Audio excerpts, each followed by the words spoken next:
¿Cómo están? Bienvenidos a Agenda Económica aquí en CNN Chile. Cuando son las 8:03 comenzamos nuestra revisión de noticias de esta mañana, día miércoles 16 de noviembre. Los titulares es lo que revisamos a continuación y adelantamos algunos temas que vamos a estar revisando el día de hoy. Comenzando, por supuesto, por un acuerdo bien importante que han alcanzado y que se consolida ya entre el gobierno y el sector de la construcción.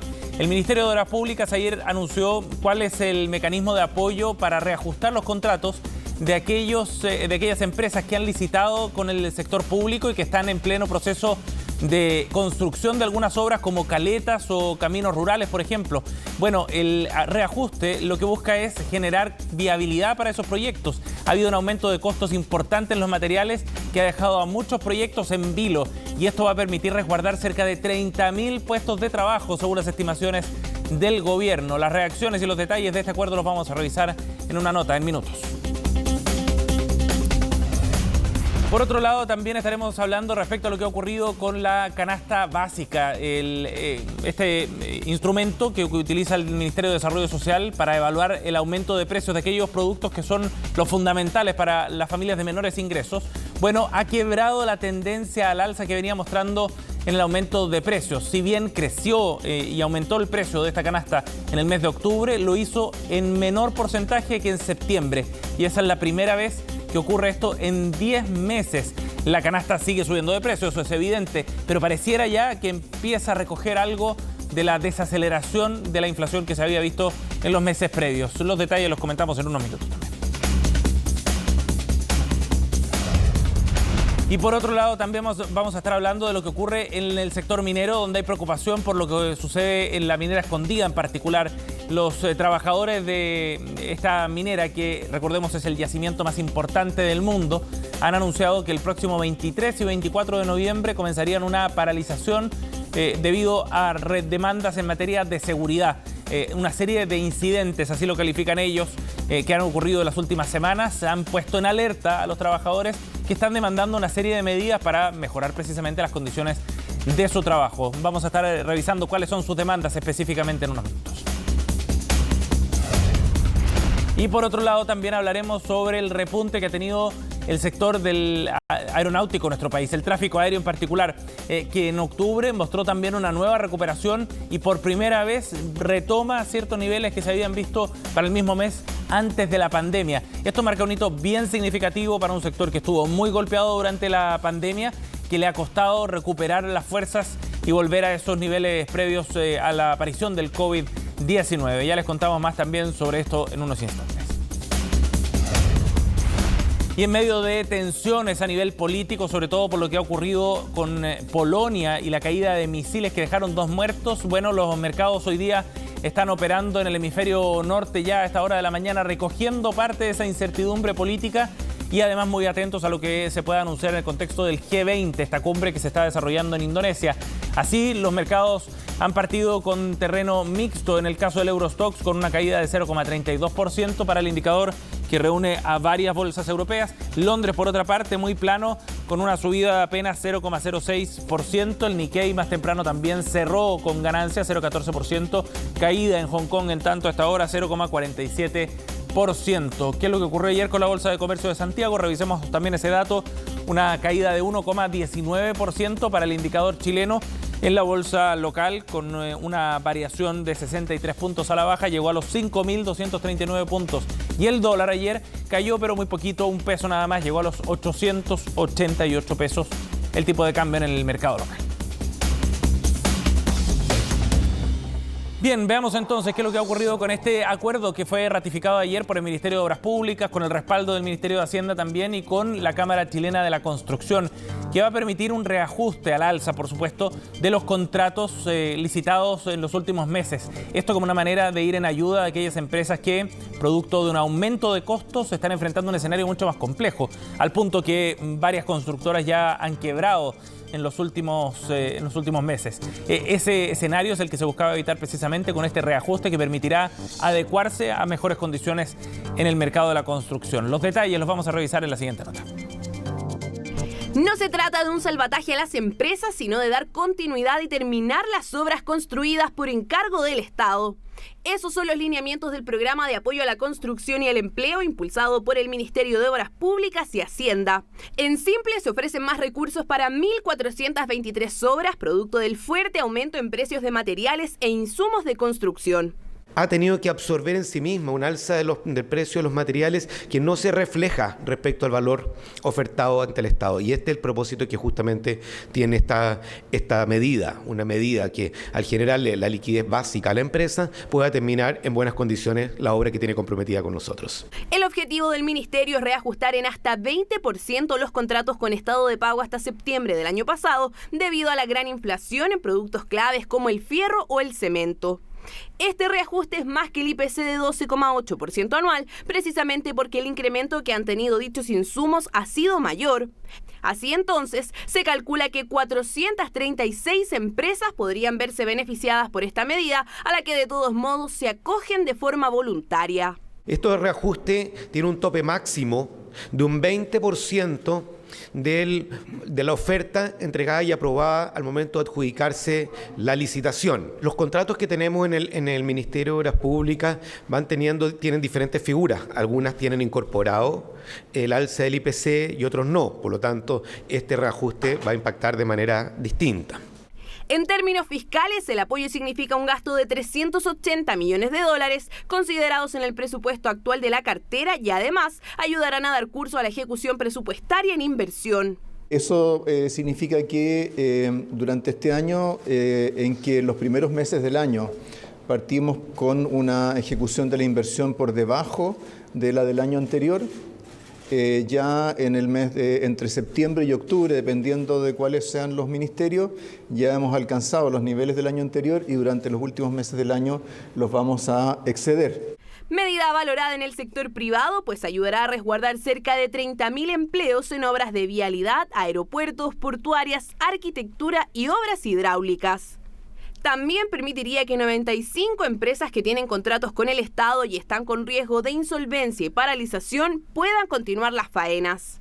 En el peor momento de la crisis, nosotros llegamos a perder 400.000 puestos de trabajo, de manera que era bien insostenible, a partir de las dificultades que tuvimos en el reinicio de esas obras, poder sustentar y solventar una crisis como la que se manifestó con el alza de los precios de los materiales. Eso sí, no todos los contratos están sujetos al beneficio. Si una obra ya recibió la resolución de recepción, hubo término anticipado del contrato o abandono unilateral de la obra, esas empresas quedan fuera.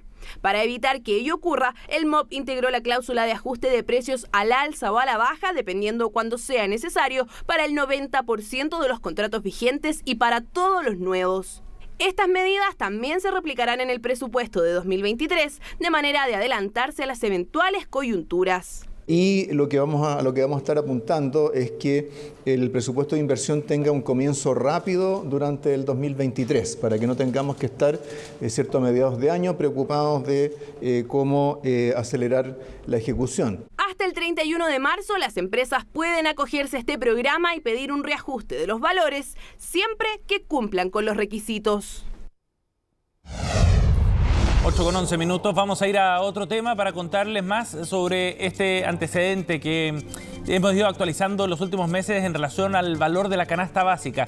Es un instrumento que utiliza, como decíamos, el Ministerio de Desarrollo Social para medir cuál es el costo de aquellos productos que necesita una familia para subsistir en el piso de las necesidades de las familias de menores recursos. Bueno, el dato interesante que se refleja en la actualización respecto al valor de la canasta básica en octubre pasado muestra un quiebre en una tendencia que venía sostenidamente al alza.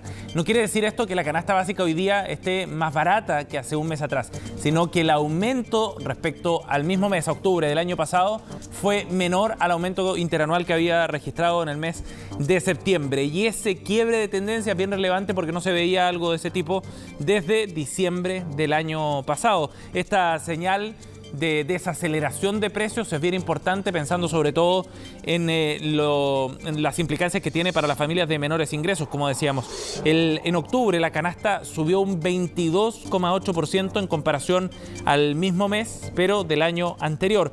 Y esto representa un crecimiento menor al que se había visto en septiembre, cuando había aumentado un 23,1%. En su medición mensual, el alza fue de 1,6% y este también es un dato menor al de septiembre. De esta forma, entonces, el valor de la canasta básica llega a 61.357 pesos. Y eso equivale a un aumento bien relevante respecto a lo que había hace un año atrás, cuando, para tener una noción en pesos específicamente, bordeaba los 49.900 pesos el valor de la canasta básica. Hay un quiebre importante entonces en este sentido, pero de todas maneras son señales incipientes. Aún sigue siendo un problema muy importante cómo suplementar los ingresos de las familias, sobre todo de menores recursos, para poder enfrentar un escenario de mayores gastos.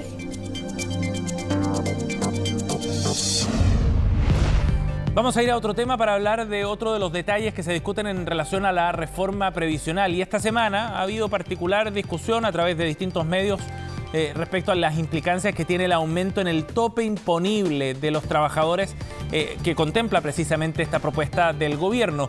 Algunos estudios se plantean que esto va a tener un fuerte impacto en el sueldo líquido que reciben los trabajadores. El gobierno ha ido rebatiendo también parte de esa mirada con los argumentos técnicos detrás de la propuesta. Los detalles los vamos a ver en la siguiente nota. Son más de 400 páginas que incluye el proyecto de reforma a las pensiones presentado por el Ejecutivo a los parlamentarios y que continúa su discusión. Se abordan varios puntos, entre ellos uno clave, el aumento del tope imponible que existe actualmente en el sistema de previsión. El aumento del tope imponible es para que las personas puedan aportar más a sus fondos de pensión y puedan aportar más a la seguridad social en relación a las remuneraciones que efectivamente ganan. Lo que se propone es nivelar el tope imponible para pensiones y otras materias de seguridad social con el tope imponible para el seguro de cesantía. Tal y como lo señala el ministro Marcel, lo que se propone en esta reforma es igualar los dos topes imponibles que existen actualmente, el que tiene que ver directamente con las pensiones, que al día de hoy se encuentra en 81,6 UF, esto quiere decir un poco más de 2,8 millones de pesos, con el del seguro de cesantía, que se encuentra en 122,6 UF, o sea, aproximadamente 4,2 millones de pesos. Pero ¿en qué consiste el tope imponible y por qué es tan relevante? El tope imponible es una referencia que suelen establecer los sistemas de previsión, no solamente en Chile, sino que en el mundo, con el objeto de establecer algunos límites al monto de beneficios. Un aumento del casi 50% que se propone con la finalidad de que se pueda ahorrar más sistemáticamente, sobre todo quienes tienen rentas más altas y también de quienes sufren fluctuaciones en estas a lo largo de su vida laboral. Al haber un tope imponible muy bajo, la posibilidad de generar ahorros que generen una alta tasa de reemplazo se ve limitada para trabajadores y trabajadoras que se pueden encontrar en alguna de estas dos situaciones. Por lo tanto, es parte del fortalecimiento del sistema y particularmente del pilar contributivo y el de capitalización individual. Son varios los efectos que podría traer consigo el aumento del tope imponible. Por ejemplo, para los trabajadores esto se traduciría en una baja del sueldo líquido que reciben aquellas personas que tienen salarios superiores al tope imponible actual, que es cerca de un 7,2% del total de los cotizantes. Pero como el ahorro para la jubilación se toma antes que el pago de impuestos, se podría producir una menor disminución de la esperada. Esto va a implicar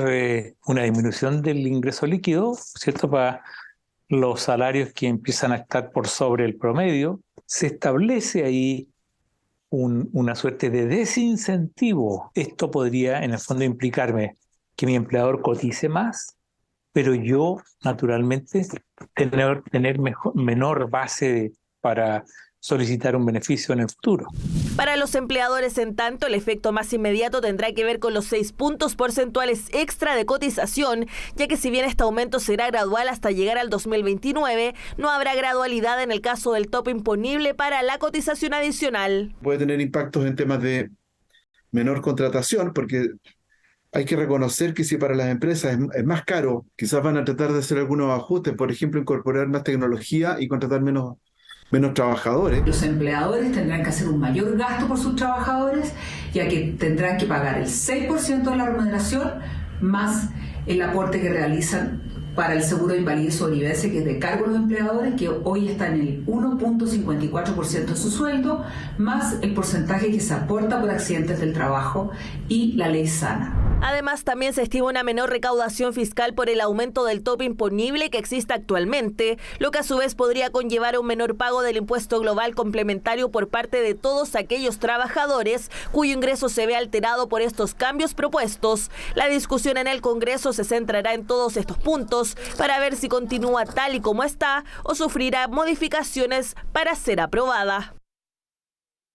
Estamos de vuelta para conversar sobre lo que está ocurriendo en la COP27 en Egipto, donde uno de los temas centrales tiene que ver con el financiamiento. ¿Quién paga la cuenta, en definitiva, tanto de los recursos que se requieren para enfrentar la mitigación de los efectos del cambio climático, como el proceso de adaptación también que se requiere para enfrentar los años venideros? Vamos a conversar de este tema con el académico chileno Alex Godoy, director del Centro de Investigación en Sustentabilidad de la Universidad del Desarrollo, profesor internacional en la Universidad de Harvard, en contacto desde Egipto, precisamente, donde toma parte de la COP27. Gracias por el contacto, Alex. Alex, ¿nos escuchas bien?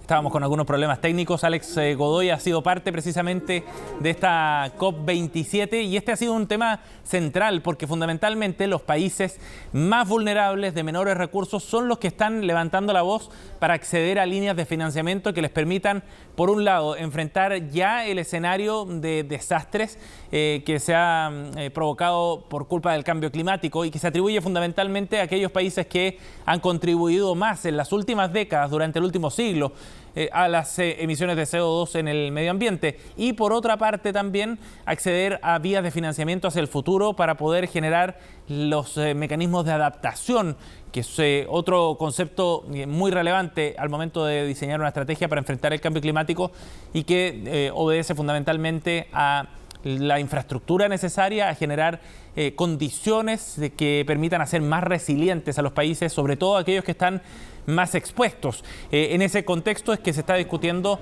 cuánto es lo que se necesita y cómo generar esos mecanismos para que aquellos países más desarrollados precisamente, o los que han generado mayores niveles de contaminación de CO2 en el stock acumulado hasta la fecha, sean los que financien precisamente esos cambios. El tema no ha sido nada fácil y es parte de lo que vamos a abordar ahora en la conversación con Alex Godoy. Alex, ahora sí, ¿nos escuchas? Sí, perfecto, Sebastián. Perdona el que habernos quedado. Hay mucha gente. Las líneas de comunicación son muy complejas acá, así que imagínate, muy alejado del resto del mundo, y es por primera vez una COP en un país en desarrollo. Por tanto, estamos mostrando los principales problemas de los países en vía de desarrollo, así que se nos cayó la señal. Es cierto, haremos el mejor esfuerzo para mantener ahí la comunicación. Alex, ¿cuál ha sido la discusión que se ha dado respecto al financiamiento que se requiere para poder enfrentar el cambio climático, tanto en mitigación como en adaptación? Mira, para que la gente lo pueda entender, sumamente simple. En un país en desarrollo, como Chile, por ejemplo, el poner, a lo mejor pueden ser emisiones muy pequeñas, muy chiquititas, pero no obstante, el transitar o hacer una transición energética para nuestros países que son mucho más pobres es muy distinto que para un país desarrollado, que a lo mejor esa misma cantidad de emisiones podrían costarle mucho menos porque ellos tienen presupuestos más grandes. Ajá. Y lo segundo es que obviamente los países en desarrollo somos países más vulnerables porque obviamente tenemos condiciones de infraestructura que son más vulnerables a las amenazas climáticas, y como nosotros no hemos sido los causantes del cambio climático porque otros se desarrollaron, tenemos que adaptarnos. Por lo tanto, con países en desarrollo con presupuestos muy pequeños, que estamos viviendo recesión, como Chile hoy día, por ejemplo, lo está viviendo, el tener que avanzar en una transición energética con presupuestos pequeños y además adaptarse, es el gran debate de hoy día, y se están buscando mecanismos financieros que hoy día, Seba, en primicia ya existen dos mecanismos financieros, y lo más probable es que sea un mosaico, y uno ha sido liderado por Alemania. Ajá. Y el otro está siendo liderado por el G77 más China. Alex, cuéntanos un poco sobre esos dos mecanismos. ¿Qué detalles se conocen sobre esto? El primer detalle tiene que ver con Alemania. Alemania está enfocado principalmente a hacer un escudo climático, y eso es un fondo que estaría dado exclusivamente para cada vez que exista, por ejemplo, una amenaza climática, un impacto climático, por ejemplo, una inundación debido a una lluvia, una ola de calor que afecta, por ejemplo, a los cultivos y los países se vean en un shock, como lo que ocurrió en Pakistán, por ejemplo, hace un par de semanas atrás, o lo que ocurrió, por ejemplo, en países de desarrollo, tú tengas un fondo que vaya directamente al gobierno para poder paliar esa crisis. Es como, por ejemplo, si nosotros hubiésemos recibido un fondo post-terremoto en 2010, ¿me entiendes? O sea, una ayuda financiera para el caso de una catástrofe climática. Eso se llama el escudo climático. Y el G77 acaba de proponer un mecanismo alternativo mediante dos líneas. Uno, un comité permanente de 35 países que logren asignar de forma equitativa, transparente, entre países desarrollados y países en desarrollo, un fondo que permita, primero, reducir las vulnerabilidades, como también enfrentar las amenazas. Y hay uno tercero que anda dando vuelta, que también es muy interesante, que involucra al Fondo Monetario Internacional, que es la asignación de créditos muy blandos para el desarrollo, y que cada vez que un país sufra amenazas climáticas o caiga en una catástrofe climática, la deuda quede parada inmediatamente y no se cobre hasta que puedan salir o que puedan recibir ayuda a otros países. Lo más bueno que puede ser esta crisis, con esto cierro para dejarte el paso, Sebastián, es que podría ser un mosaico de mecanismos, y el mosaico de mecanismos ser útil para distintos lugares del mundo. Sí, claro. Son buenas noticias entonces, Alex, porque se entiende que en el financiamiento está una de las palancas más importantes para poder activar esta acción contra el cambio climático. Es una buena noticia porque... ¿Alex? Separaron las negociaciones. O sea, Sí, ahora sí te escuchamos. Ahora sí. ¿Aló? Adelante. Las negociaciones el día lunes estaban paradas, habían vuelto a fojarlo, Sebastián. Las negociaciones en esta semana habían quedado paradas en enero, perdón, habían quedado paradas como el inicio de la COP. Entonces, lo que nosotros estamos viendo es que la negociación volvió con ideas muy innovadoras desde los países en desarrollo. Y eso es una gran ventaja porque hasta el miércoles no había esperanza de que esto avanzara, lo que significa que a lo mejor no van a haber grandes acuerdos, pero sí se va a basar en un mecanismo mucho más real de transferencia monetaria. Y eso significa que hay voluntad efectivamente de los países que tienen más plata, digamos, los países más ricos, para poder asumir esos canales de financiamiento, asumir ciertas responsabilidades también incluso. Así es. Eso es, en un fondo, el buen mensaje, pero son siempre liderados por los mismos de siempre. En este caso, Europa, por ejemplo, es uno de los mismos de siempre, pero ahora se han sumado otros.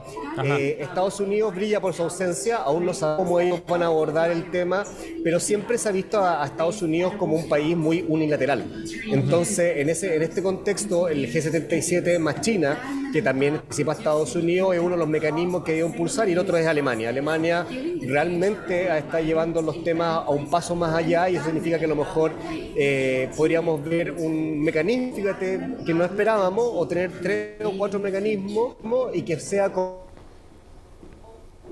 económica entre países en vía de desarrollo. Esto es una gran novedad. Sí, sin duda. Alex, lo último, muy breve. ¿Chile podría haberse beneficiado eventualmente también de estos mecanismos de financiamiento para avanzar en su propia transición? Por supuesto. Más que la transición energética, nosotros nos podríamos ver en términos de adaptación. Nosotros estamos viviendo una sequía muy grande, donde obviamente la transición energética no alcanza la sequía. Todo sea más barato, pero en términos de emisiones es completamente distinto. En términos de adaptación, el poder recibir una ayuda para ser menos vulnerable en muchos tipos de infraestructura, y Chile, en el caso de qué tipo de infraestructura podríamos avanzar, claro que podría ser tendría acceso a ese beneficio en distintos tipos de casos, en distintos tipos de amenazas. Así que en el fondo es una muy buena noticia. Súper interesante de todas maneras esta discusión, que aparece como una de las piezas claves además en lo que tendrá que zanjar esta COP27. Alex Godoy desde Egipto en contacto con Agenda Económica. Gracias, Alex, muy amable. Un abrazo, Sebastián, cariños por casa. Chao. 8:30, cerramos así esta edición. Gracias por acompañarnos. En minutos estamos junto a Fresia Soltov en Noticias Express. Que tengan un buen día.